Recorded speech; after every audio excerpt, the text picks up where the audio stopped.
RVBN, the Rich Video Blog Network, home to weekly top 10 list of everything and anything. Personality profiles about actors and actresses, sports stars, and professional wrestlers. Sports video blogs about the NBA, the NFL, Major League Baseball, and the NHL, and professional wrestling video blogs about angles and tag teams and pay-per-views in the past, and entertainment video blogs, which includes television shows and TV and cable networks. RVBN, the Rich Video Blog Network, Belleville, Massachusetts. Good afternoon, Facebook, YouTube, Twitter, and Google+. This is Rich again, back for your second video blog of the day for Saturday, November 19, 2016, around 3:22 in the afternoon in Belleville, Massachusetts. It's a sunny day out today. It's about 55, 56 degrees. Tomorrow's mix of rain showers and some snow showers are leading edge to much cooler air, only in the 40s next week. A couple of chances for rain or snow. Some news to report on the RVBN Newswire. The St. Louis Cardinals signed relief pitcher Brett Cecil to a contract for 3 years worth over $30 million. Well, 4 years over $30 million. And the Ottawa Senators have put goaltender Andrew Hammond on waivers. Seems like last year Andrew Hammond was the toast of the NHL, single-handedly leading the Ottawa Senators to the playoffs in 2015. But he's probably a one-hit wonder. And that's about it on the news from the RVBN Newswire. Be back in a flash. Keep calm, everybody. And I'm a Julie Bunny guy. Marley Rosenblunt of WCCO rocks and has nice legs. Elizabeth Hutt, so stunning, she's the best. Amy Sweezy's awesome Amy. Linda Church of WPIX Channel 11 New York is such a rocking cougar, got the best legs in New York City. And Barbara Gibbs of ABC 11 has a sweet southern accent, best legs in Raleigh, North Carolina, bar none. The 6 cute leggy blondes. 2017 is the year I interview all 6 for my video blog. Keep your fingers crossed. I'm back. My second video blog subject of the day is about Goldberg's 173 winning streak in WCW. This streak lasted from September 22nd, 1997 through December 27th, 1998. And the undefeated streak of Bill Goldberg catapulted Bill Goldberg to the top of the WCW. He was WCW World Champion for several months during the streak. Background on how the streak started. On September 22nd, 1997, on Monday Nitro, it was Hugh Morris facing off against Bill Goldberg, and Bill Goldberg was the heel. And Hugh Morris was supposed to finish off this opponent because Goldberg was a rookie, but he missed a moonsault, and then Goldberg gives Hugh Morris a spear and pins him 1, 2, 3. Goldberg's 1-0. And when Mean Gene Okerlund tried to interview him saying that he was from the Atlanta Falcons, Bill Goldberg denied him, just walked away. For the next several months on Nitro and on Saturday night, Bill Goldberg was beating opponent after opponent after opponent with the spear and the jackhammer. He was a heel at first, but he was getting more impressive runs, whacking them up, His first major feud was Steve Mongo McMichael, started at Halloween Havoc 1997, and it spilled over to Starrcade 1997 when Bill Goldberg beat Mongo McMichaels by throwing him into a table and giving him the jackhammer. And Bill Goldberg continued to win and win and win. And even though he was a heel, the fans were chanting, Goldberg, Goldberg, Goldberg. Shh, shh, shh, shh, shh, shh. And in early 1998, he continued to appear on pay-per-views, beating Brad Armstrong in a match at Super Brawl.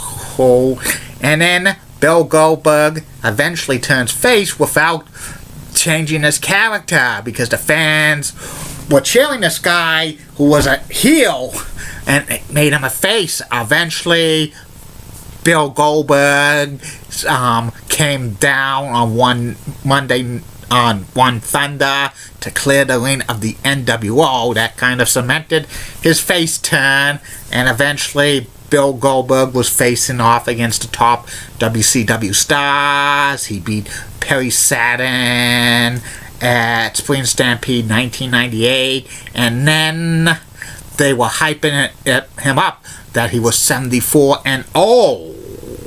And then he, at the next night, on Monday Nitro, Bill Goldberg beats Raven for the WCW United States Championship despite the interference from the Flock.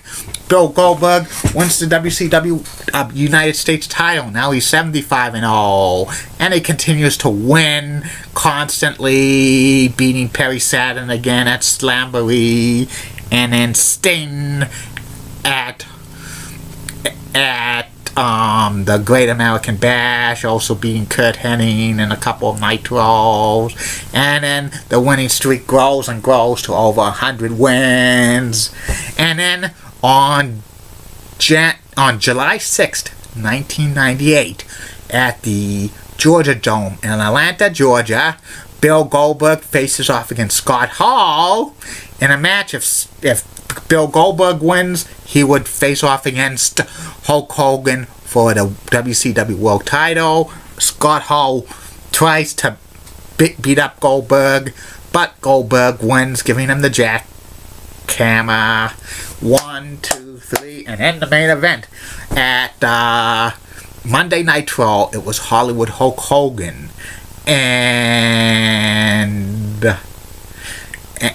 facing off against Bill Goldberg, and this was an awesome match. The Giant and Dennis Rodman of the NWO tried to interfere, but DDP and Karl Malone saved him. And then Bill Goldberg gives Hogan gives the spear, gives him the jackhammer. 1, 2, 3. Bill Goldberg becomes the new WCW World Champion. He had to vacate the WCW United States Championship because there was a rule that wrestlers could not hold 2 titles at one time. And then for the next several months, Bill Goldberg defends the WCW World title against all comers, including Maine and Kurt Hennig and the Giant and several others. He's beating opponents like crazy with the spear and the jackknife, and it was awesome. Soon it was 150, 160 to 1, no, 160 and all at Halloween Havoc 1998. Bill Goldberg defended the WCW World title against DDP. It was a face versus face match, but this was the infamous pay-per-view where the cable company shut off Halloween Havoc in the middle of this match because the allowed time of the pay-per-view expired, and they had to show the pay-per-view on Monday Nitro the next night and had to give a lot of refunds. And Bill Goldberg says that was his best match he ever wrestled, and I agree. Bill Goldberg continues to be undefeated.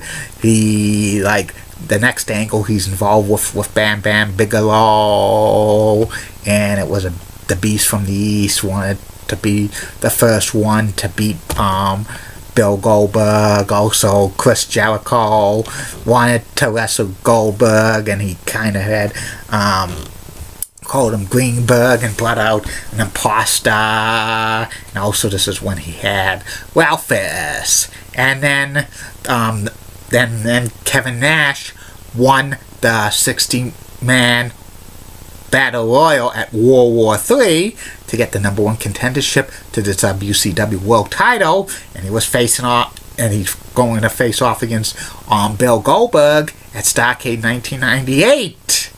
And Bill Goldberg's undefeated streak goes up to 173-0, and the main event was at Starrcade 1998 between Kevin Nash and Goldberg for the WCW World Title. This was an awesome match, but interference by Bam Bam Bigelow and Scott Hall, zapped, with using the taser, knocked Bill Goldberg out, and then Kevin Nash uses the powerbomb to beat Goldberg. 1, 2, 3. Goldberg suffers his first pinfall loss, 173-0.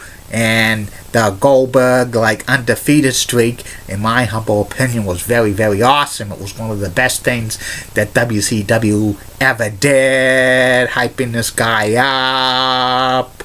But he probably never wrestled 173 straight matches in a row without being defeated. I was hyped up. He's probably closer to maybe 100 or 125 matches instead of the 173 matches.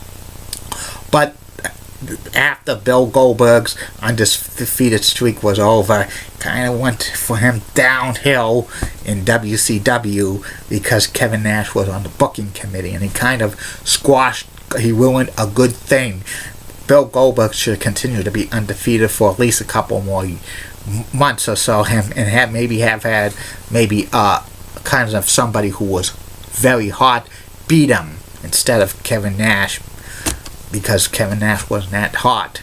A week later, Kevin Nash drops the WCW World Title to Hulk Hogan at Monday Nitro, the first one in 1999. That's the infamous Monday Nitro episode, as Tony Schiavone says, "You better not change the channel. I hear the competition's going to have a wrestler who once wrestled here by the name of Cactus Jack win the world title. That's going to put a lot of butts in their seats."